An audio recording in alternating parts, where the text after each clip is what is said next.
قال المؤلف الإمام عبد الغني المقدسي رحمه الله تعالى في باب الصوم في السفر وغيره عن عائشة رضي الله عنها أن رسول الله صلى الله عليه وسلم قال: من مات وعليه صيام صام عنه وليه. وأخرجه أبو داود وقال: هذا في النذر خاصة، وهو قول احمد بن حنبل رحمہ اللہ تعالی۔ اس کا موضوع یہ ہے کہ ایک شخص کا انتقال ہو جائے اور اس کے ذمے روزے ہوں تو ان کا کیا حکم ہے؟ اس کے ذمے فرضی روزے ہوں تو ان روزوں کا کیا حکم؟ اور حدیث ام المومنین عائشہ صدیقہ رضی اللہ عنہا کی روایت سے فرماتی ہیں کہ رسول اللہ صلی اللہ علیہ وسلم نے ارشاد فرمایا: من مات وعلیہ صیام صام عنہ ولیہ، جو شخص فوت ہو جائے اس کے ذمے فرضی روزے ہوں تو وہ روزے اس کا ولی رکھے گا اور پورے کرے گا۔ ولی سے مراد وارث، جو میت کے قریبی ہیں۔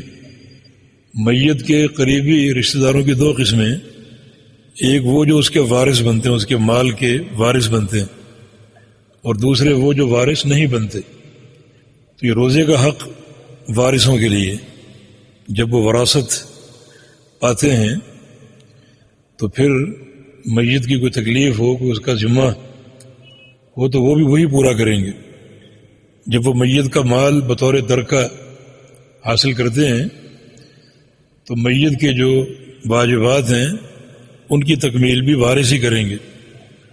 تو یہاں ولی سے مراد وہ رشتہ دار جو وارث ہوں، وہ روزے رکھیں گے میت کی جگہ۔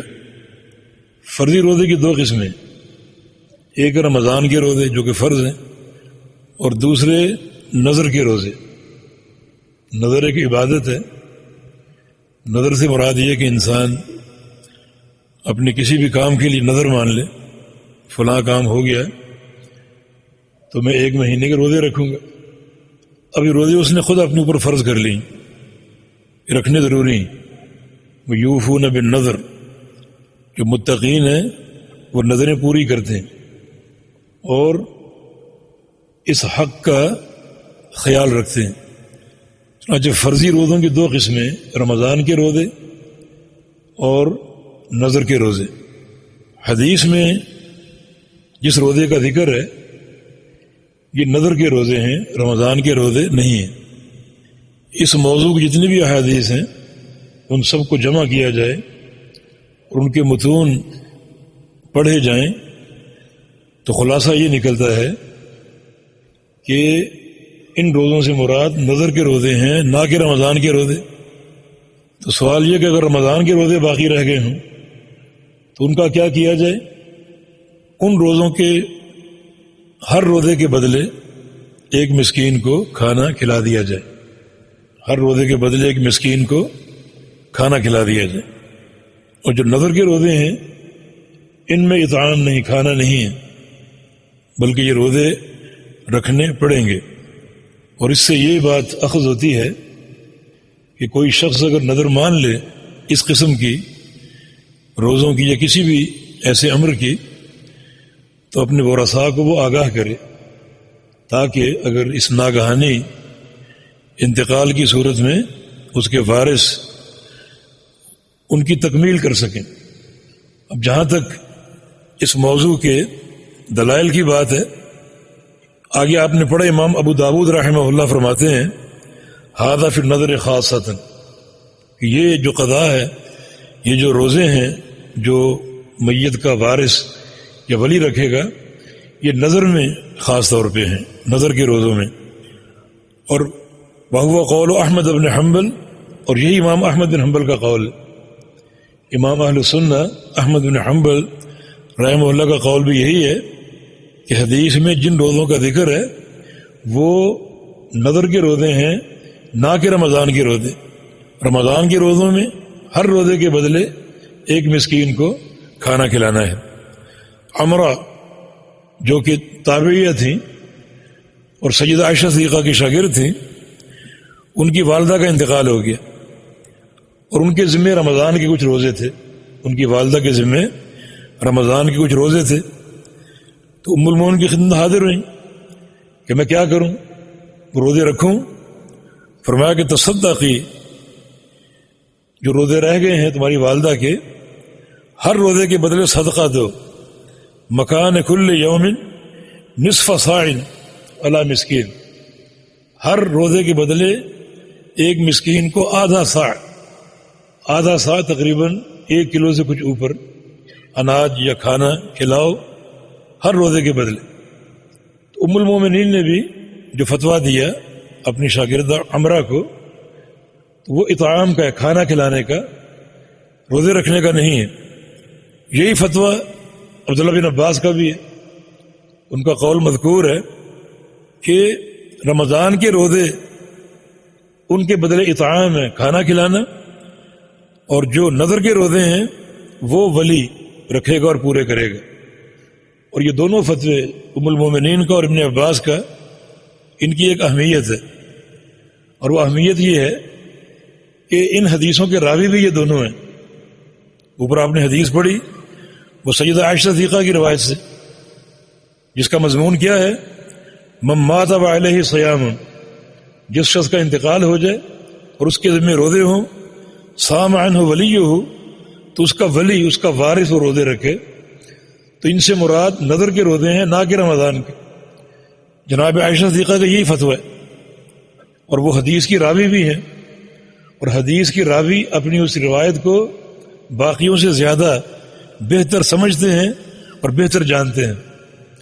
پھر عبداللہ بن عباس کا فتویٰ بھی یہی تھا کہ نظر کے روزوں کو رکھنا ضروری ہے، رمضان کے روزوں کے بدلے اطعام اور کھانا کھلانا ہے۔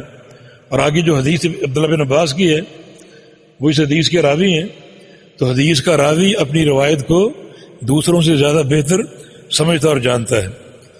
اس حدیث سے یہ بھی واضح ہوا کہ میت کے روزے اس کا وارث یا اس کا رشتہ دار رکھے گا، اجنبی نہیں رکھ سکتے۔ کسی اجنبی کو مکلف کر دیا جائے کہ روزے آپ رکھ لیں، وہ جائز نہیں ہے، کیونکہ حدیث میں ولی کا ذکر ہے، وارث کا ذکر ہے، جس سے یہ ثابت ہو رہا ہے کہ اجنبی انسان یہ روزے نہیں رکھ سکتے۔ تو باہر کیا بھی یہ ضروری ہے، کیونکہ یہ میت کا قرض ہے۔ قرض کی 2 قسمیں، ایک اس کا ذاتی قرض جو لوگوں کو ادا کرنا ہوتا ہے، اور ایک اللہ تعالیٰ کا قرض۔ یہ روزے اللہ تعالیٰ کا قرض ہے، اس نے نظر مان کر اپنے اوپر ایک چیز فرض کر لی، اب اللہ کا قرض اس پر قائم ہے جب تک ادا نہیں ہوگا۔ جیسے لوگوں کا قرض ادا کرنا ضروری، کسی کا انتقال ہو جائے، لوگ پوچھتے ہیں کہ اس کا قرضہ، اور وہ ادا کرتے ہیں، اللہ تعالیٰ کا قرض بھی ادا کرنا ضروری۔ ایک اشکال یہ کھڑا ہوتا ہے کہ قرآن تو کہتا ہے وَلَيْسَ لِلْإِنسَانِ إِلَّا مَا سَعَىٰ، کہ انسان کو اس کے عمل سے کیا ملے گا، جو وہ خود کوشش کرے گا۔ یہ تو اس کا ولی روزے رکھ رہے، انسان کے کام تو اپنی کوشش آئے گی، نہ کہ کسی اور کی کوشش۔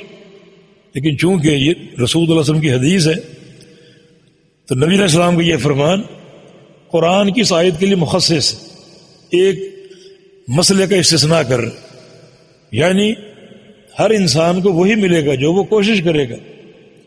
لیکن یہ صورت مستثنیٰ ہے، کسی کے روزے اگر باقی رہ گئے ہوں نظر کے، تو وہ اس کا وارث یا ولی پورے کرے گا، یہ صورت اس سے مستثنیٰ ہے۔ باقی عبادات کی 2 قسمیں ہیں، بدنی اور مالی۔ بدنی عبادت کا ثواب میت کو نہیں پہنچتا، مثلا قرآن پڑھ کے بخشنا، نفل پڑھ کے بخشنا، نہ یہ ثابت ہے اور نہ یہ ثواب پہنچتا۔ اب مالی عبادات کے اصل ملتے ہیں، میت کے حج کر لینا یا عمرہ کر لینا، قربانی کر لینا، یا ان کے نام کی کوئی نیکی خیرات کی، مسجد بنا دینا، کنواں کھدوا دینا، کوئی بھی مالی نفقہ آپ اختیار کر سکتے ہیں، اس کا ثواب میت تک پہنچتا۔ لیکن بدنی جو عبادت ہے اس میں سے کسی عبادت کا ثواب میت کو نہیں پہنچتا۔ بس یہ صورت ایک مستثنیٰ ہے، اور وہ میت کا قرض ہے جس کو ادا کیا جا رہا ہے، یہ صورت مستثنا ہے. جی